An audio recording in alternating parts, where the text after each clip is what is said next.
పగలగొట్టేశారా? బంగారం లాంటి గ్లాసు పగలగొట్టేశారా? చేయి జారిపోయిందమ్మా. ఇలా రోజు ఏదో ఒకటి పగలగొడుతూనే ఉండండి. మేము సంపాదించినంత నేలపాలు చేయండి. ఇంత చిన్న విషయానికి అంత పెద్ద మాటలు ఎందుకమ్మా? మీకు చిన్న విషయమేమో, సంపాదిస్తే తెలుస్తుంది. ఈ ఇంట్లో మీ అబ్బాయి ఒక్కడే కాదు, నేను కూడా సంపాదిస్తున్నాను. చిచి,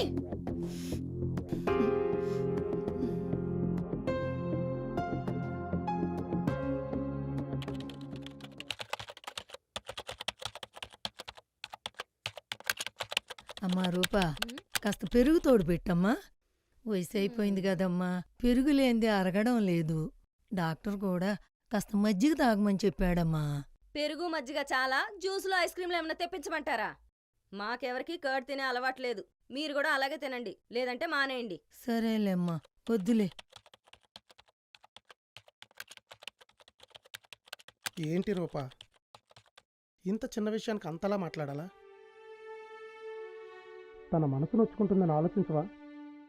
ఆమె మనసు నొచ్చుకుంటుందని ఆలోచిస్తున్నావు గాని నా మనసు ఎంత బాధపడుతుందో ఆలోచించవా? ఇప్పుడు ఏమైందని అలా మాట్లాడుతున్నావు? సురేష్, సూటిగా చెప్తున్నా, మీ అమ్మ మన ఇంట్లో ఉంటో నాకిష్టం లేదు. ఆమెకి ఏ పని చేత కాదు, తన పని కూడా తాను చేసుకోలేదు. ఏమైనా అంటే కాళ్ళ నొప్పులు, కిళ్ళ నొప్పులు. నా వల్ల కాదు. కానీ తనని మనమే కదా చూసుకోవాలి. దిక్కులేని వాళ్ళకి అనాథాశ్రమాలు ఉన్నట్టే ఇలాంటి ముసలోళ్ళకి ఓల్డేజ్ హోమ్లు ఉన్నాయి, అక్కడికి పంపించే. ఏంటి రూపా, అమ్మని ఓల్డేజ్ హోమ్లో జాయిన్ చేయడం ఏంటి? అవసరమైతే తన కోసం ఒక ఆయన పెడదాం. ఆ ఆయకిచ్చే శాలరీలో సగం ఓల్డేజ్ హోమ్కి ఇస్తే మనకెంతో భారం తగ్గుతుంది. ముఖ్యంగా నాకు. నీకు నేను కావాలో మీ అమ్మ కావాలో నువ్వే డిసైడ్ చేసుకో.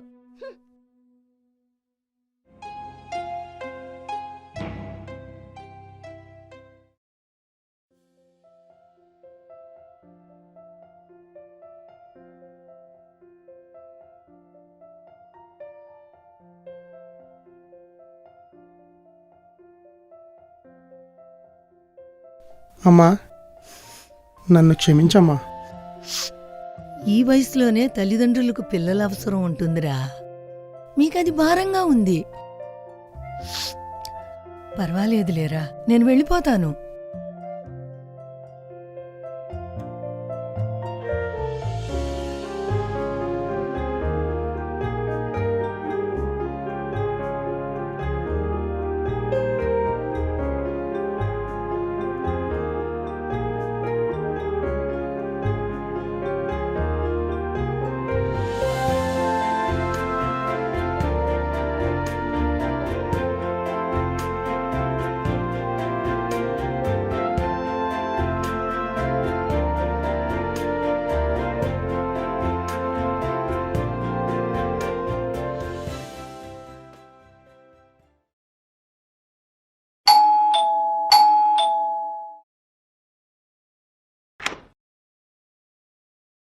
హలో మాధవి, ఈ రోజు మా చింటూ హెల్దీగా లేడండి. మీ అబ్బాయితో ఆడుకోవటానికి రాలేడు. ఇక నుంచి రావద్దు అని చెప్పడానికి నేను వచ్చాను రూపా. ఏమైందండి? మా చింటూ మీ అబ్బాయిని ఏమన్నా అన్నాడా? చెప్పండి, సారీ చెప్పిస్తా. అక్కర్లేదండి. మరి ప్రాబ్లం ఏంటి మాధవి? ఎందుకు రావద్దంటున్నారు? మీ అబ్బాయి తెలిసి మాట్లాడుతున్నాడో తెలియక మాట్లాడుతున్నాడో నాకైతే తెలియదు గాని మా అబ్బాయి దగ్గరకొచ్చి మీ నాన్నమ్మను కూడా ఓల్డేజ్ హోమ్కి పంపించేయండి, మనిద్దరం హ్యాపీగా ఆడుకోవచ్చు, పెద్దయ్యాక మన పేరెంట్స్ని కూడా ఓల్డేజ్ హోమ్కి పంపించాలి, అప్పుడే మనం హ్యాపీగా ఉంటాం అనేవేవో మాటలు చెప్తున్నాడు. మీ ఇంట్లో సిచ్యువేషన్స్ నాకు అనవసరం అండి. కానీ మా అత్తయ్య మావయ్య మా వారిని చాలా ప్రేమగా పెంచారండి. మా వారికి వాళ్ళ పేరెంట్స్ అన్నా, వాళ్ళ పేరెంట్స్కి మా వారన్నా పంచ ప్రాణాలు. వాళ్ళను వదిలిపెట్టి ఈయన ఉండలేరు. అలాంటిది మా ఇంట్లో ఓల్డేజ్ హోమ్ అన్న మాట వినపడితే ఆయన అస్సలు తట్టుకోలేరు. అయినా మీ అబ్బాయి మాట్లాడిన మాటలకి మా అబ్బాయి అలా ఆలోచిస్తున్నాడంటే అది నాకు అస్సలు ఇష్టం లేదు. అందుకే మీ అబ్బాయిని మా ఇంటికి పంపించొద్దని అంటున్నాను. అయినా తల్లిదండ్రుల ప్రవర్తన బట్టే పిల్లల ప్రవర్తన కూడా ఉంటుంది.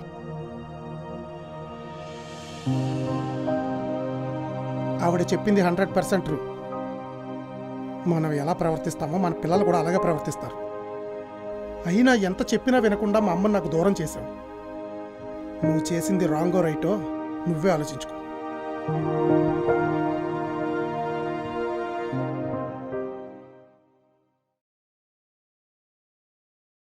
నానమ్మా, అమ్మా, అమ్మా ఐఎమ్ సారీ అండి. అత్తయ్య మనతోనే ఉంటారు.